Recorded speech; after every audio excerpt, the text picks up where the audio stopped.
वसीला उर्दू टीवी आपके रूबरू है। खबर की सदाकत और शफाफियत का अलंबरदार चैनल वसीला उर्दू टीवी। खबरें मुलाजा फरमाएं।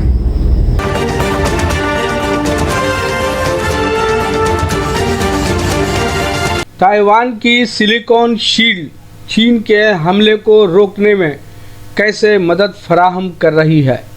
अवामी जमहूरियत चीन से सिर्फ 180 किलोमीटर दूर ताइवान अपने अबदी दुश्मन की तरफ देख रहा है। उनकी ज़बान एक है, अजदाद एक हैं, नस्ल एक है, लेकिन सियासी निज़ाम मुख्तलिफ है।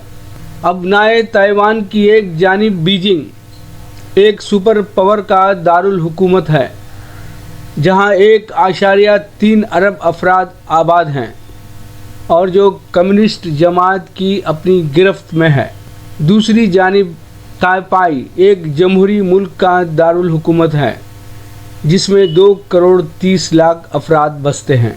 दोनों मुल्कों के दरमियान सन 1939 में तनाज़े के बाद से ताइवान को बैनुल-अक़वामी तंजीमों तक रसाई से महरूम कर दिया गया और आज भी उसे बैनुल-अक़वामी सतह पर महदूद पहचान हासिल है। दर हकीकत दुनिया के सिर्फ 15 ममालिक इस सरज़मीन को एक खुद मुख्तार रियासत के तौर पर तस्लीम करते हैं, जबकि चीन इस जजीरे को अपना हिस्सा करार देता है और इसे चीन का एक बागी सूबा तस्वुर करता है। चीन की कम्युनिस्ट पार्टी ने सन 2005 में अलहदगी पसंदी से मुताल्लिक़ एक कानून की मंजूरी दी, जिसके ज़रिए हुकूमत को इख्तियार दिया गया था कि अगर ताइवान की तरफ से चीन से अलहदगी हासिल करने की कोशिश की जाती है तो वह ताइवान के ख़िलाफ़ ताकत का इस्तेमाल कर सकता है। इस सूरत में यह ख़तरा पैदा हो सकता है कि अगर ताइवान ने आज़ादी का ऐलान किया तो उस जजीरे नुमा मुल्क पर फ़ौजी हमला हो सकता है। इन नामवाफ़िक हालात में ताइवान ने एक ऐसी हिकमत अमली इख्तियार की जिसमें इसको किसी बड़ी हद तक अपने दिफा में मदद मिली है। इस हिकमत अमली को सिलिकॉन शील्ड का नाम दिया गया है। ये दरअसल जदीद सनअतों पर मुश्तमिल एक बहुत पेचीदा और वसी निज़ाम है, जिसमें लड़ाका तैयारों से लेकर शमसी तवानाई पैदा करने वाले पैनल, वीडियो गेम्स और तिब्बी आलात भी तैयार किए जाते हैं। आला तरीन मेयार की सेमी कंडक्टर चिप तैयार करने वाले मुल्क की हैसियत जो ताइवान को हासिल है, वो चीनी फ़ौजी कार्रवाई की राह में एक बड़ी रुकावट है। दुनिया के इस हिस्से में जंग के असरात इतने तबाहकुन होंगे कि चीन की मईशत को भी शदीद नुकसान पहुंचने का ख़तरा है और उसको इसकी भारी कीमत अदा करना पड़ सकती है। एशिया का ये देव कामत मुल्क दुनिया की बाकी माशी ताकतों की तरह ताइवान में तैयार करदा इंतहाई नफीस चिप पर इन्हिसार करता है।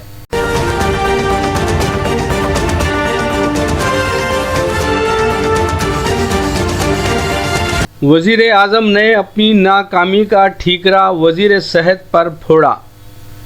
कांग्रेस का बयान। कांग्रेस ने आज हुकूमत पर कोरोना वायरस मरज़ से निपटने में तमाम महाज़ों पर मुकम्मल नाकामी का इल्ज़ाम आयद करते हुए कहा है कि मसाइल को हल करने में नाकाम रहे वज़ीर आज़म ने मरकज़ी वज़ीर सेहत व ख़ानदानी फलाह व बहबूद को क़ुरबानी का बकरा बनाया। राज्यसभा में क़ायद हिज़्ब इख्तिलाफ मल्लिकार्जुन खड़गे ने कोरोना वबा की वजह से मुल्क में पैदा होने वाली सूरत हाल पर ऐवान में होने वाली गुफ्तगू में हिस्सा लेने के दौरान कहा कि मुल्क के अवाम ने वज़ीर आज़म नरेंद्र मोदी पर पूरी तरह से एतमाद का इजहार किया था, लेकिन वज़ीर आज़म ने एतमाद तोड़ा और अवाम को धोखा दिया। उन्होंने कहा कि जब मोदी जी ने लोगों से अपील की तो उन्होंने प्लेटें भी बजाईं और ताली भी बजाई और दीप भी जलाए, यहाँ तक कि घरों में कैद भी रहे। हुकूमत की तरफ से क्या मिला? लोगों की मौत के आदाद व शुमार भी ठीक से नहीं बताए जा रहे हैं।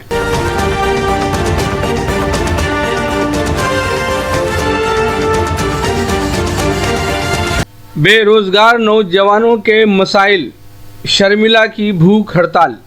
Y S R Telangana party کی بانی و صدر وائی ایس شرمیلا نے بے روزگار نوجوانوں کے مسائل پر ہر منگل کو کی جانے والی اپنی ایک روزہ بھوک ہڑتال کے حصے کے طور پر آج ضلع کھمم کے پینوپلی میں بھوک ہڑتال کا آغاز کیا۔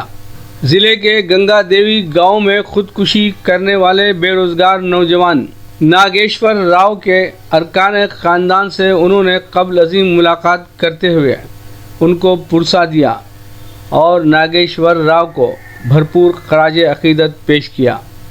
ریاست میں خالی 1,90,000 خالی ملازمتوں کو پر کرنے کے مطالبے پر ہر منگل کو شرمیلا اپنی ایک روزہ بھوک ہڑتال کر رہی ہیں، جو صبح سے شام میں 6 بجے تک جاری رہتی ہے۔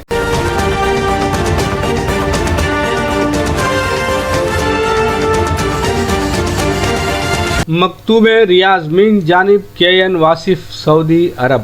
امسال حج کی سعادت حاصل کرنے والے 60,000 خوش نصیب تمام مناسک بڑے سکون کے ساتھ انجام دے رہے ہیں۔ مینا میں پہلی رمی اور احرام اتارنے کے بعد حجاج قربانی کر رہے ہیں، جس کے ساتھ ہی اس سال کا حج اختتام کے قریب پہنچ رہا ہے۔ دوسری جانب دنیا کے کئی ممالک میں مسلمان عید الاضحیٰ مذہبی جوش و خروش کے ساتھ منا رہے ہیں۔ مزدلفہ میں تقریباً 6 گھنٹے قیام کے بعد عازمین حج کو پیر کی درمیانی شب مینا پہنچا دیا گیا۔ عازمین کو مینا پہنچانے کے لیے 1,700 بسیں استعمال کی گئی ہیں۔ عید الاضحیٰ کے پہلے دن حجاج سماجی فاصلے اور احتیاطی تدابیر کے ساتھ جمرہ عقبہ بڑے شیطان کی رمی کر رہے ہیں، پھر مکہ مکرمہ پہنچ کر طواف اضافہ کیا۔ رمی کے بعد حجاج مینا میں اپنا وقت عبادت میں گزاریں گے۔ سعودی حکام نے حاجیوں کی سلامتی کے لیے تمام تر انتظامات کر رکھے ہیں۔ قبل ازیں حجاج کے قافلے 9 ذو الحجہ کو میدان عرفات میں حج کا رکن اعظم وقوف عرفہ ادا کر کے غروب آفتاب کے بعد مزدلفہ پہنچے تھے۔ حجاج کے قافلے سورج غروب ہونے کے بعد نماز مغرب ادا کیے بغیر میدان عرفات سے مزدلفہ کے لیے روانہ ہوئے۔ حجاج نے مزدلفہ پہنچ کر مغرب اور عشاء کی نمازیں 1 اذان 2 اقامت سے سماجی فاصلے کے تحت ادا کیں اور رات کا باقی ماندہ حصہ عبادت میں گزارا۔ ذو الحجہ کی 12 اور 13 تاریخ کو تینوں جمرات کی رمی کریں گے۔ بعض حجاج 12 ذو الحجہ ہی کو رمی کر کے مینا سے رخصت ہو جائیں گے۔ جمرات کمپلیکس جہاں 50 لاکھ افراد رمی کر سکتے ہیں۔ جمرات کے ستون 60 میٹر اونچے ہیں۔ یہ ستون بیضوی شکل کے ہیں۔ جمرات کے پل کو مشاعر مقدسہ ٹرین سے بھی مربوط کر دیا گیا ہے تاکہ حجاج رمی کے بعد ٹرین کے ذریعے اپنی مطلوبہ منزل تک بآسانی پہنچ سکیں۔ لیجیے اب پیش ہے ہمارا پروگرام وقفہ ادب۔ وقفہ ادب میں نگار آرا کو سماعت فرمائیے گا۔ میں اپنی غزل پیش کرتی ہوں، سماعت فرمائیں۔ تیری یاد جب آئینہ ہو گئی ہے، تیری یاد جب آئینہ ہو گئی ہے، تو میری غزل دلربا ہو گئی ہے، تو میری غزل دلربا ہو گئی ہے۔ اور شعر دیکھیں۔ خدا کی قسم ان کے حسن ادا پہ، خدا کی قسم ان کے حسن ادا پہ، ہماری ادا بھی فدا ہو گئی ہے، ہماری ادا بھی فدا ہو گئی ہے۔ اور شعر دیکھیں۔ جو شہرت ملی ہے جہان سخن میں، جو شہرت ملی ہے جہان سخن میں، یہ شہرت بھی میری، یہ شہرت بھی میری بلا ہو گئی ہے، یہ شہرت بھی میری بلا ہو گئی ہے۔ اور شعر دیکھیں، ادھر جب سے دیکھا نہیں تم نے مجھ کو، ادھر جب سے دیکھا نہیں تم نے مجھ کو، نظر میری تم سے خفا ہو گئی ہے، نظر میری تم سے خفا ہو گئی ہے۔ اور اب مقطع ملاحظہ کریں، نگار آج آئے ہیں وہ مجھ سے ملنے، نگار آج آئے ہیں وہ مجھ سے ملنے، قبول آج میری دعا ہو گئی ہے، قبول آج میری دعا ہو گئی ہے۔